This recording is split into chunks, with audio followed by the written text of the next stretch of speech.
Hey, this is Max with Dive Extras. Today we're going to go over replacing the pulley or belt in your 2020 Piranha drive. So depending on what exactly you need to replace, you might get one of a couple different kits of items. But basically you're either going to have a fully sub-assembled belt on the slider, or you may get just a belt, just a pulley, just a slider. So we'll go over those as we go on.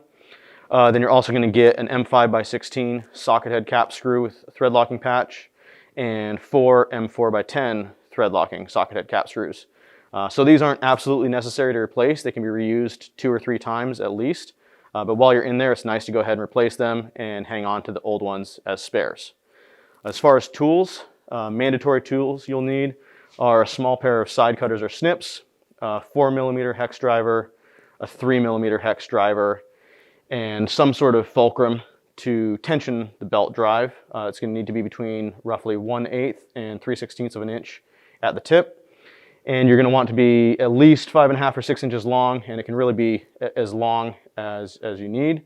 And then you're going to need some way to measure the force applied to that fulcrum. If you don't have a trigger or a fish scale or something similar, you can just go ahead and press your finger on a postage scale 5 or 10 times until you get a good feel for the amount of force you're going for. In our particular case, we use a 5 7/8 inches long from the tip to the point we're pulling on, and for that length, our force is 6.5 pounds.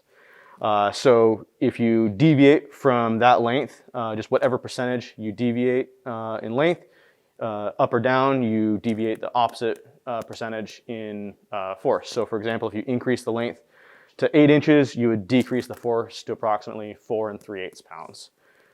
Some optional tools that may make your life easier are a 47.5 inch-pound torque driver, a 20 inch-pound torque driver, some blue Loctite, and a Jorgensen-style wood clamp. You can also just use a second person instead of the clamp, as you'll see as we get farther into the video. So to start with, we're going to disassemble the motor plate and drive as it is currently in your scooter.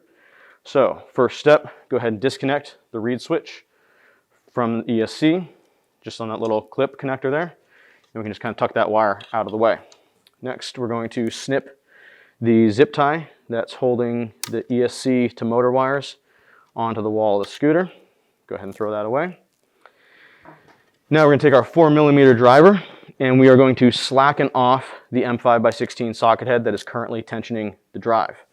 So back that off a half a turn, let the slider go all the way slack, and then just snug that up lightly just so it's not rattling around on you. Next thing we're going to do is take our 3mm driver. We're going to remove the M4x10 socket head cap screw with the fender washer that holds the tip of the prop shaft into the motor plate. So break that free.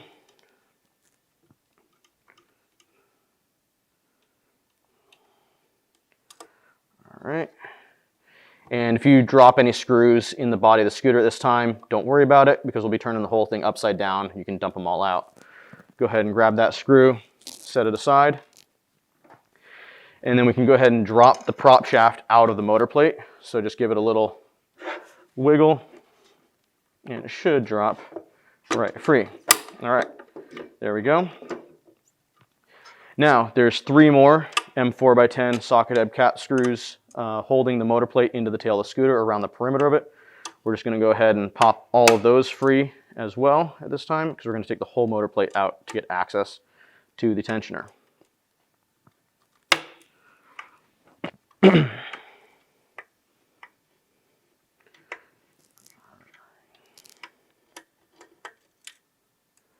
And the last one.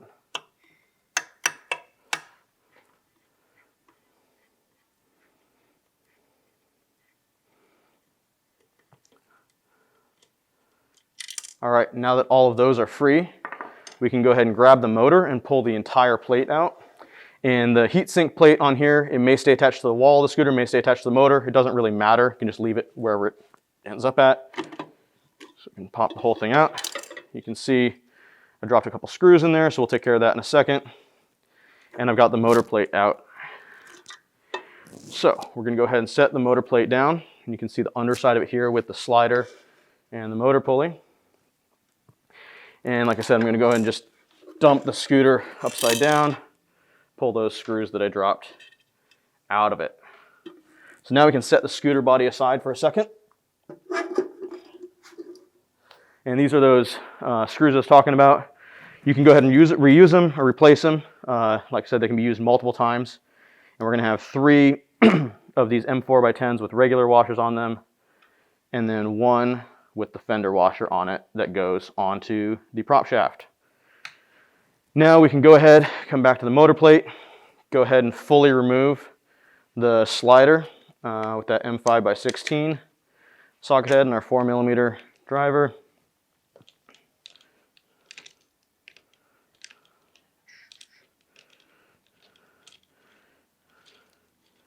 All right, set this guy aside and this screw and washer aside. Now, if you had a fully kitted out new slider, pulley, and belt, you can just start reassembling that. You can skip ahead to that section. But if you need to assemble a replacement belt or replacement pulley onto your existing slider or some combination of those things, excuse me, this is now where we're going to add our 2.5mm driver and our blue Loctite. So we take our M4 by 30 by 5mm shoulder screw. Just take a little bit of blue Loctite on the tip of it. Don't need much. And then we're going to come through the, actually we're going to put the belt onto the pulley, set this inside of the slider arm, and then come through the top here, wiggle that guy through the bearings, and start threading it into the bottom. And this goes ahead and gets torqued to 20 inch-pounds with a 2.5mm driver. If you don't have a torque driver, that's basically kind of hand tight with a screwdriver, but not absolutely as tight as you can go with a screwdriver. And just to double check that we didn't over tighten it, the pulley should just have a little bit of play in it so that it spins freely and isn't binding on one side or the other. So that's perfect right there. All right, now we have our new pulley and belt and slider to install. So we go ahead and drop this into the track here on the bottom of the motor plate. And then make sure that slides freely. We take our M5x16 thread locking socket head cap screw with a washer, come through the top, and start threading it into the slider. And actually, before I do this, I'm going to go ahead and show you these 3 holes here are what we're going to be tensioning on. So just keep an eye on where they're at. It's a little hard to see them once it's all assembled, but once you know where they're at, it's easy to find them. So that's where we'll be tensioning, with the fulcrum here, is in those guys. So we'll go ahead and finish getting this guy assembled.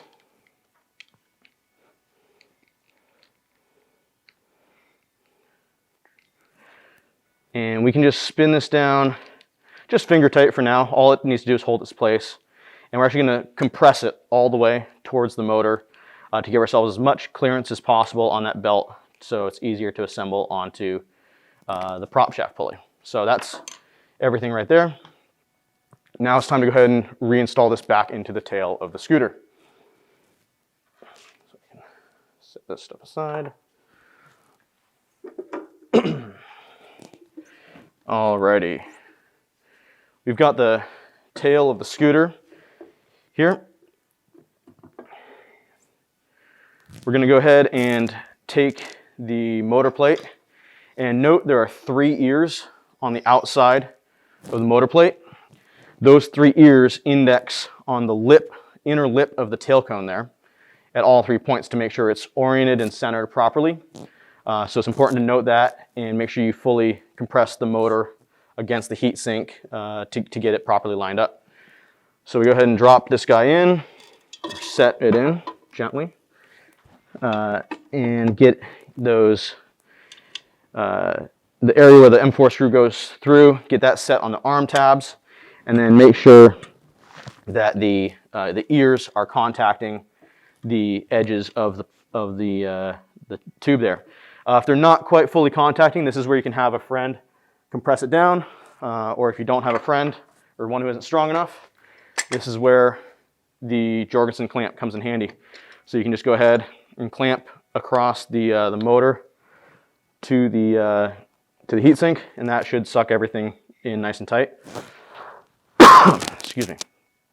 Now we're going to go ahead and take the 3 M4x10 socketed cap screws with the thread locking patch and the standard size washers and our 3mm driver, and go ahead and reinstall them. And this can be a little bit tough to do with the clamp in the way, so actually, got ahead of myself. It's easier to do it with the clamp out and just get them lightly installed, then go ahead and clamp it before you torque them down.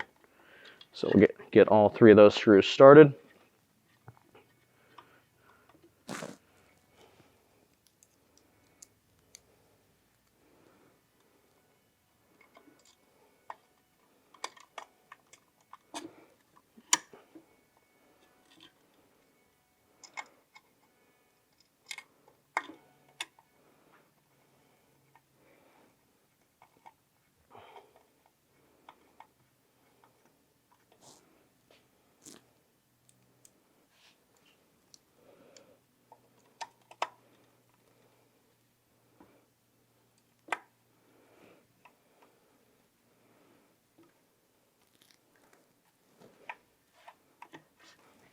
And this allows you to correct any slight misalignment on those through holes to the threaded spots.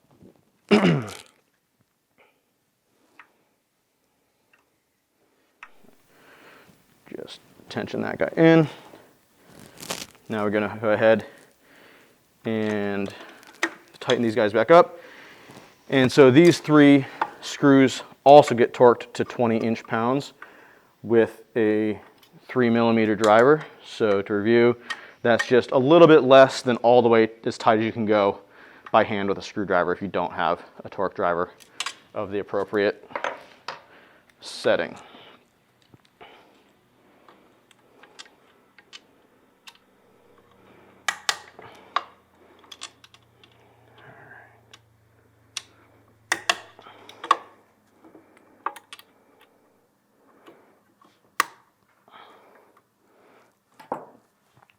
Release the clamp.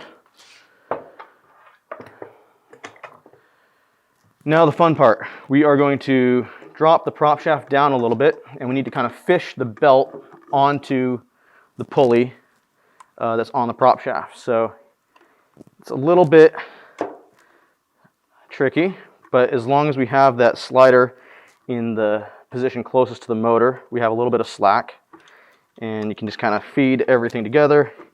Might have to swap hands and go on the other side here.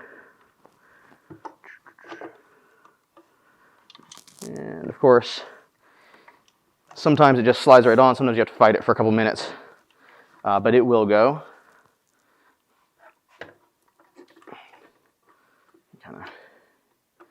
You can kind of angle the prop shaft a little bit sometimes to get it to slide in there nicer. And this one's just fighting me.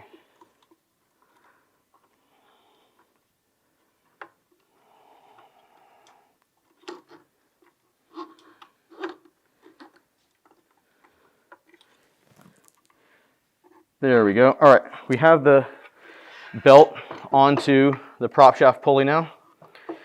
And you can see there's just enough slack to slide that on there comfortably. So it's just a matter of getting everything kind of lined up, and it'll all go together at once. Now we're going to take that fender washer, set it down on top of the tip of the prop shaft there in the bearing, and then that M4x10 socketed cap screw with the thread locking patch, the last remaining one, and go ahead and tension tighten the prop shaft down. So this is also where it can be a little bit tricky with only one set of hands. It's a little tight in there to get access to the screw, but it goes.